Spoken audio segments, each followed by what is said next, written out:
Hello বন্ধুরা, Pamela শেষেলে সবাইকে স্বাগত। আজকের রেসিপি মটর ভুনা কারি। কড়াইশুঁটির সিজন তো প্রায় শেষ হওয়ার পথে, তাই পুরোপুরি শেষ হওয়ার আগে পারলে অবশ্যই আজকের এই রেসিপিটা একবার ট্রাই করে দেখার অনুরোধ রইল। কারণ এটা যদি তোমরা না বানিয়ে খাও তাহলে খুব সুন্দর একটা রেসিপি কিন্তু হাতছাড়া হয়ে যাবে। চলো তাহলে কথা না বাড়িয়ে শুরু করা যাক আজকের রেসিপি মটর ভুনা কারি। সবার প্রথমে আমি মিক্সার জারের মধ্যে একটা মশলা বানিয়ে নেব। তার জন্য আমি সামান্য একটু গোটা ধনে নিয়েছি, এর সাথে আমি কয়েক কোয়া রসুন আর একটুখানি আদা নিয়েছি। আর এর সাথে মেন যেটা ইম্পর্টেন্ট সেটা হলো ধনে পাতার ডান্ডিগুলো নিয়েছি, পাতাগুলো আমি নিইনি। আর এর সাথেই আমি ঝাল অনুযায়ী কাঁচা লঙ্কা দিয়ে দিলাম। আর এর সাথেই কালারের জন্য একটা কাশ্মীরি শুকনো লঙ্কা দিয়ে দিচ্ছি। আর অবশ্যই আরেকটু কালারের জন্য আমি কাশ্মীরি গুঁড়ো লঙ্কাও দিয়ে দিচ্ছি। আর এর সাথেই সামান্য একটু হলুদ গুঁড়োও দিয়ে দিচ্ছি। এখন সামান্য একটু জল দিয়ে আমি এটা একটা স্মুথ পেস্ট বানিয়ে নেব।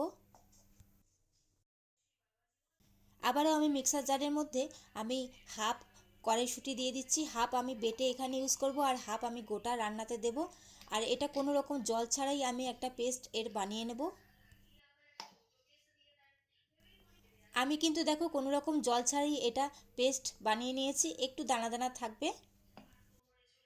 অন্যদিকে আমি কড়াইতে সামান্য একটু তেল দিয়েছিলাম আর এখন বেটে রাখা কড়াইশুঁটিটা আমি তেলের মধ্যে দিয়ে দিয়েছি। এখন এটা আমি একটু 2 মিনিট নাড়াচাড়া করে নেব।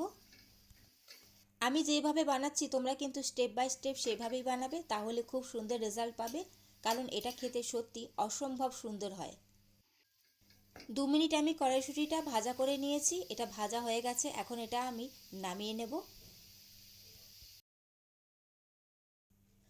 অন্যদিকে আমি কড়াইতে আবার তেল দিয়ে দিয়েছি। সবার প্রথমে আলুগুলো আমি ভাজা করে নেব আর আলুগুলো আমি লম্বা লম্বা করে কেটে নিয়েছি। আলুটা ভাজার সময় অবশ্যই তেলটা একটু বেশি পরিমাণে দিতে হবে, কারণ আলুগুলো লাল লাল করে ভাজা করে নিতে হবে, তাই তেলটা অবশ্যই একটু বেশি লাগবে। আলু ভাজা হয়ে যাওয়ার পর অবশ্যই তোমরা তেলটা কম বেশি করে নিতে পারো, কিন্তু আলুটা ভাজার সময় অবশ্যই তেলটা এখানে বেশি দিতে হবে, কারণ আলুগুলো একটু ছাকা তেলে ভাজলেই ভালো হবে। আর আলুগুলো দেখতেই পাচ্ছ ভাজা হয়ে গেছে খুব সুন্দরভাবে। এখন আমি এটা তেল ঝরিয়ে আলুগুলো তুলে নেব। আলুটা ভেজে তুলে রাখার পর আমি তেলটা একটু উঠিয়ে নিয়েছি।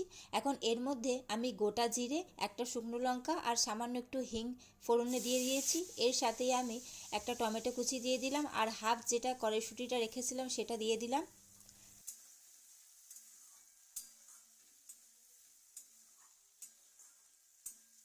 1 মিনিট মতন আমি নাড়াচাড়া করে নিয়েছি। এখন যে বাটা মশলাটা আমি বানিয়ে রেখেছিলাম সেটা পুরোটা দিয়ে দিলাম। মশলাটা দিয়ে আমি আরও 1 মিনিট এটা একটু কষিয়ে নেব। 1 মিনিট মতন কষিয়ে নেওয়ার পর আমি এর মধ্যে পরিমাণ মতন নুন দিয়ে দিচ্ছি। মশলাটা বাটার সময় আমি ওখানে পরিমাণ মতন হলুদ গুঁড়ো আর লঙ্কার গুঁড়োটা যেহেতু দিয়ে দিয়েছি, তাই আলাদা করে এখানে আর ব্যবহার করলাম না। এখন আমি ঢাকা দিয়ে এটা কষিয়ে নেব, যাতে কড়াইশুঁটিগুলো নরম হয়ে যেতে পারে এবং মশলাটাও সুন্দরভাবে কষানো হয়ে যেতে পারে।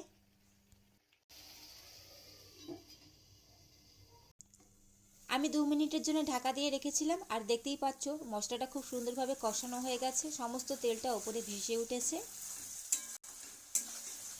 এখন আমি ভেজে রাখা কড়াইশুঁটিটা এর মধ্যে দিয়ে দিচ্ছি। আমার চ্যানেলে আরও অনেক রেসিপি আছে বন্ধুরা, তোমরা চাইলে সেগুলো দেখে নিতে পারো। ভালো লাগলে অবশ্যই আমার চ্যানেলটি সাবস্ক্রাইব করে আমার পাশে থেকো। এখন আমি 1 মিনিটের জন্য ঢাকা দিয়ে এটা কষিয়ে নেব। 1 মিনিটের জন্য জাস্ট আমি এটা ঢাকা দিয়ে রেখেছিলাম আর এই সময় কিন্তু সমস্ত কিছু আবারও আমি সুন্দর করে কষিয়ে নিয়েছি।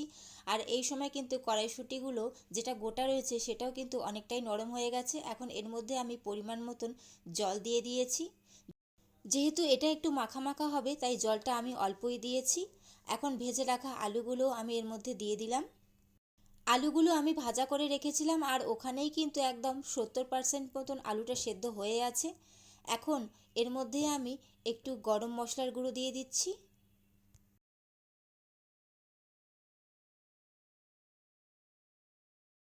সমস্ত কিছু সুন্দরভাবে আমি মিশিয়ে নিয়েছি। এখন এটা ঢাকা দিয়ে আমি 5 মিনিটের জন্য সেদ্ধ করে নেব, যাতে সমস্ত কিছু সুসেদ্ধ হয়ে যেতে পারে। 5 মিনিট আমি ঢাকা দিয়ে রেখে দিয়েছিলাম আর সমস্ত কিছু কিন্তু সুন্দরভাবে সেদ্ধ হয়ে গেছে। আর দেখতেই পাচ্ছ তেলটা কি সুন্দর ওপরে ভেসে উঠেছে, তার মানে সমস্ত কিছু সুন্দরভাবে একদম রেডি হয়ে গেছে। যেহেতু আলুগুলো আমি ভাজা করে নিয়েছিলাম তাই ওখানে কিন্তু বেশিরভাগটাই সেদ্ধ হয়ে গেছিলো। এখন নামানোর আগে ওপর থেকে আমি ধনেপাতা কুচি ছড়িয়ে দিচ্ছি। রেডি হয়ে গেল বন্ধুরা মটর ভুনা কারি। কেমন লাগলো তোমাদের আজকের এই রেসিপি অবশ্যই সেটা কমেন্ট করে জানাবে। ভালো লাগলে অবশ্যই লাইক কমেন্ট শেয়ার করে দিও এবং অবশ্যই এরকম নতুন নতুন রেসিপি পাওয়ার জন্য আমার চ্যানেলটি সাবস্ক্রাইব করে আমার পাশে থেকো। চলো তাহলে আজকের মতন আসি, টাটা।